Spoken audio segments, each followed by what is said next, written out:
Psikolinguistik adalah ilmu multidisipliner berupa penggabungan antara ilmu psikologi dan linguistik. Psikolinguistik mempelajari faktor-faktor psikologis dan neurobiologis yang memperoleh, menggunakan, dan memahami bahasa. Psikolinguistik menurut para ahli. Yang pertama ada level Marat 1983-1, mengemukakan bahwa psikolinguistik adalah suatu studi mengenai penggunaan bahasa oleh manusia.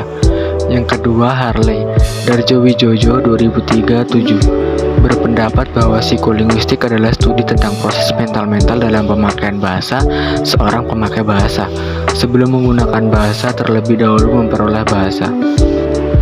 Di dalam psikolinguistik terdapat 7 cabang. Yang pertama yaitu ada psikolinguistik teoretis. Psikolinguistik teoretis merupakan subdisiplin psikolinguistik yang diorientasikan untuk membahas hal-hal yang berkaitan dengan teori bahasa. Misalnya, hakikat bahasa, ciri bahasa manusia, struktur bahasa, teori kompetensi dan performansi, teori langgu dan parol, prinsip kerjasama dalam percakapan, prinsip kesantunan berbahasa, fungsi komunikatif, kompetensi pragmatif, implikatur, dan eksplikatur. Lalu yang kedua ada psikolinguistik perkembangan.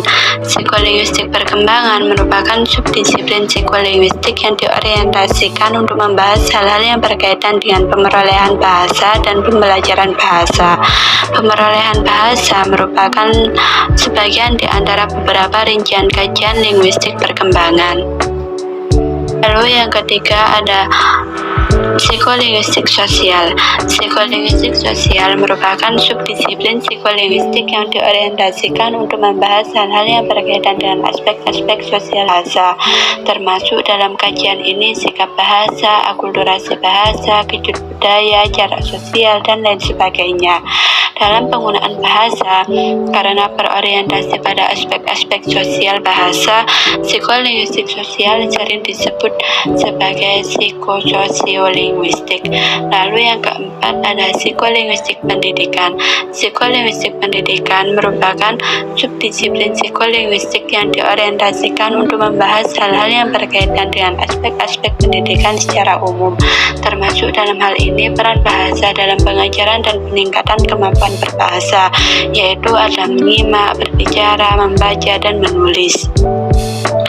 Lalu yang kelima ada neuropsikolinguistik. Neuropsikolinguistik merupakan subdisiplin psikolinguistik yang diorientasikan untuk membahas hal-hal yang berkaitan dengan hubungan bahasa dan otak manusia, termasuk dalam hal ini pemilahan hemisfer yang berkaitan dengan kemampuan berbahasa, masalah kebahasaan yang muncul jika terjadi kerusakan bagian tertentu otak. Lalu yang keenam ada psikolinguistik eksperimental. Psikolinguistik eksperimental merupakan subdisiplin psikolinguistik yang diorientasikan untuk membahas hal-hal yang berkaitan dengan eksperimen-eksperimen di berbagai bidang yang melibatkan bahasa dan perilaku berbahasa. Lalu yang terakhir ada psikolinguistik terapan. Psikolinguistik terapan merupakan subdisiplin psikolinguistik yang diorientasikan untuk membahas hal-hal yang berkaitan dengan penerapan temuan-temuan keenam subdisiplin psikolinguistik di atas dalam bidang-bidang tertentu. Temuan tersebut dapat diterapkan pada kegiatan pembelajaran bahasa kedua apa saja yang karakteristiknya sama atau mirip dengan kegiatan pembelajaran yang dieksperimenkan. Lalu selanjutnya yaitu peran psikolinguistik dalam bidang akademik dan non-akademik. Yang pertama yaitu peran psikolinguistik dalam bidang akademik. Peran psikolinguistik dalam pembelajaran bahasa dirasa sangat penting karena dengan memahami psikolinguistik, seorang guru dapat memahami proses yang terjadi dalam diri siswa ketika siswa menyimak, berbicara, membaca, ataupun menulis, sehingga manakala kemampuan dalam keterampilan berbahasa bermasalah, maka guru dapat melihat dari sudut pandang psikologis sebagai alternatif solusinya. Fungsi psikolinguistik dalam bidang non-akademik salah satunya yaitu menyelesaikan konflik kompleks insan pada mempelajari berbahasa, karena selain berkaitan menggunakan dilema berbahasa, pula berkenaan menggunakan kegiatan berbahasa. Mirip kita ketahui, kegiatan berbahasa tidak hanya berlangsung pada proses mekanistik, namun juga mentalistik, yang berarti berbahasa terjadi akibat proses kegiatan mental atau otak. Psikolinguistik bisa membantu mengatasi permasalahan aktivitas berbahasa tadi. Yang berikutnya yaitu ada lingkup kajian psikolinguistik. Terdapat 7 lingkup kajian psikolinguistik, antara lain 1. Kompetensi, proses bahasa dalam komunikasi dan pikiran.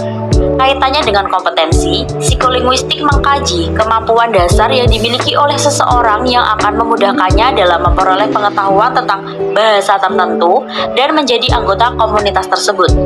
2. Akuisisi, pemerolehan bahasa, proses yang berlangsung dalam otak seseorang, anak, ketika ia memperoleh bahasa pertamanya, yaitu bahasa ibu. 3. Performansi, pola tingkah laku berbahasa.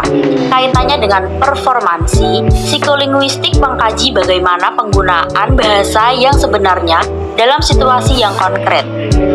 4. Asosiasi verbal, pemerolehan makna. Pengetahuan akan adanya hubungan antara lambang atau satuan bahasa dengan maknanya sangat diperlukan dalam berkomunikasi dengan bahasa itu.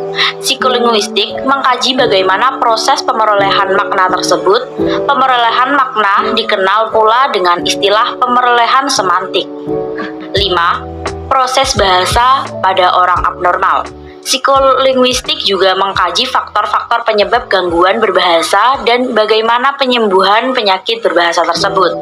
6. Persepsi ujaran dan kognisi. Persepsi ujaran melibatkan 3 proses yang meliputi pendengaran, penafsiran, dan pemahaman terhadap semua suara yang dihasilkan oleh penutur.